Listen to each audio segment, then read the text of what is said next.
गुरुदेव। बाबा जय गुरुदेव जी महाराज ने एक गुरु भाई के पूरे परिवार को एक्सीडेंट से बचाया। उन्होंने बताया कि मैं अपनी ससुराल जा रहा था।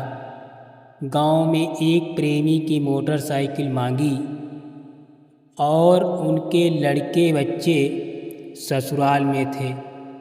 लड़की का जन्म हुआ था और एक लड़की और थी जो सयानी थी, यानी 8-10 साल की थी।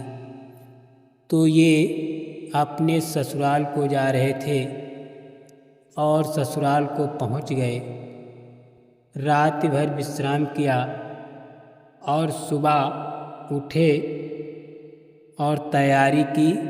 अपनी पत्नी को और पत्नी के गोद में बच्ची और एक लड़की को मोटरसाइकिल पर बिठा करके वहाँ से चल दिए। गांव बड़ी दूर था, शहर से होकर के जाना पड़ता था। शहर से आ रहे थे और इधर से एक डीसीएम आ रहा था, यानी डीसीएम को वो ओवरटेकिंग कर रहे थे। जब डीसीएम को ओवरटेकिंग कर रहे थे और इधर से यानी उनके सामने से एक बाइक सवार जो निरमा गांव-गांव में बेचा करता था, यानी फेरी करने वाला, वो भी उसको क्रॉस कर रहा था। लेकिन एक दूसरे ने देख नहीं पाया क्योंकि बीच में डीसीएम था। इसलिए ये भी अपनी जब कोई ओवरटेकिंग करता है तो स्पीड बढ़ा लेता है। तो इन्होंने ओवरटेकिंग की, अपनी स्पीड बढ़ा ली और उधर से वो जो आ रहा था उसको भी ओवरटेकिंग करना था, तो उसने भी स्पीड बढ़ा रखी थी।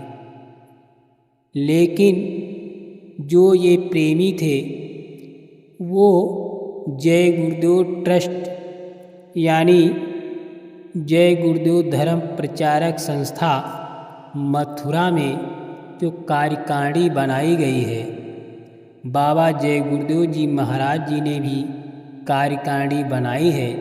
इस समय पूज्य हुजूर महाराज यानी पंकज जी महाराज भी उसी कार्यकारिणी के अनुसार से चलते हैं। उन्होंने जिला स्तर पर एक जिम्मेदार यानी जिला अध्यक्ष बनाया। उसके नीचे तहसील अध्यक्ष यानी तहसील जिम्मेदार, उसके नीचे ब्लॉक जिम्मेदार यानी ब्लॉक अध्यक्ष, और ब्लॉक के नीचे न्याय पंचायत जिम्मेदार यानी न्याय पंचायत अध्यक्ष के रूप में कार्यरत किए। तो वो जो प्रेमी थे न्याय पंचायत स्तर पर सेवादारी का काम करते थे। तो उनका लक्ष्य था, जब भी कहीं जाते थे तो जय गुरुदेव नाम का ही सिमरण करते थे, क्योंकि बाबा जी कहते हैं चलते फिरते उठते बैठते जय गुरुदेव नाम लेते रहोगे तो तुम्हारी पल पर रक्षा होगी। तो वो इसी धुन में गुरु महाराज को याद कर रहे थे और अपनी गाड़ी चला रहे थे। जब इधर दोनों गाड़ियां आपस में टकराईं तो दोनों की गाड़ियां तो चकनाचूर हो गईं, लेकिन बच्चों के और उस प्रेमी के कहीं भी खरोच नहीं आई। जो 1 महीने की बच्ची थी वो अलग गिरी और उनकी पत्नी भी गिर गई, और वो जो 10 साल की लड़की थी वो भी गिर गई, लेकिन किसी के चोट नहीं आई। और इधर जो निरमा बेचने का कार्यकर्ता था वो जो तेज स्पीड से आ रहा था उसके चोट आ गई।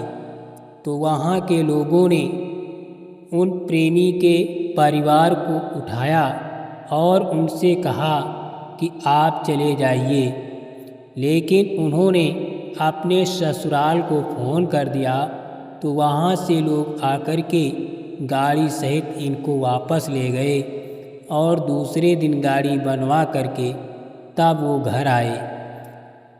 जब गाड़ी की फ़ोटो यानी गाड़ी को लोगों ने देखा तो उन्होंने अचंभित रह गए। उन्होंने कहा कि गाड़ी का वाइजर और आगे का जो शाकर होते हैं ये तो टूट गए हैं और वाइजर भी टूट गया है। जब गाड़ी की ये दशा हो गई है तो इस ड्राइवर की क्या दशा होगी। तो लोगों ने कहा कि हम मान नहीं सकते हैं कि ड्राइवर बचा होगा, क्योंकि इतना तगड़ा एक्सीडेंट था कि लोग मानने पर तैयार नहीं थे कि ड्राइवर या इस पर जो भी सवारी होगी वो बच गई होगी।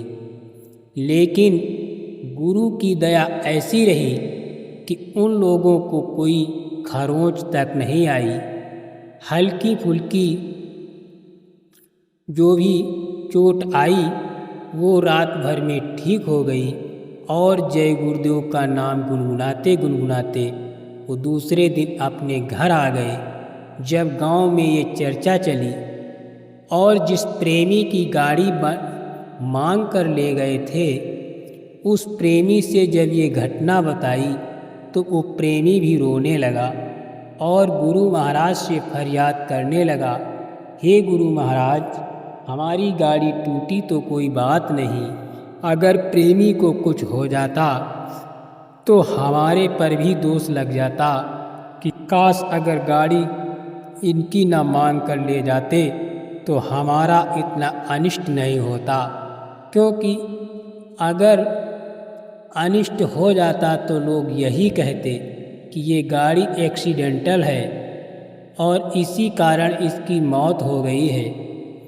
इसलिए गुरु महाराज आपने बहुत दया की। और दोनों प्रेमी गुरु महाराज से रोने लगे। तो प्रेमियों, गुरु महाराज पल पल संभाल करते हैं, दया करते हैं, लेकिन हम आप जान नहीं पाते हैं। जब वो दया करना बंद कर देंगे तो हमारी हिफाजत कौन करेगा। इसलिए प्रेमी भाई बहनों, कभी भी शंका नहीं करना है। ध्यान भजन सिमरन अवश्य करते रहो, मालिक के दरबार में आते जाते रहो, इसी से हम आपका कल्याण हो जाएगा। जय गुरुदेव।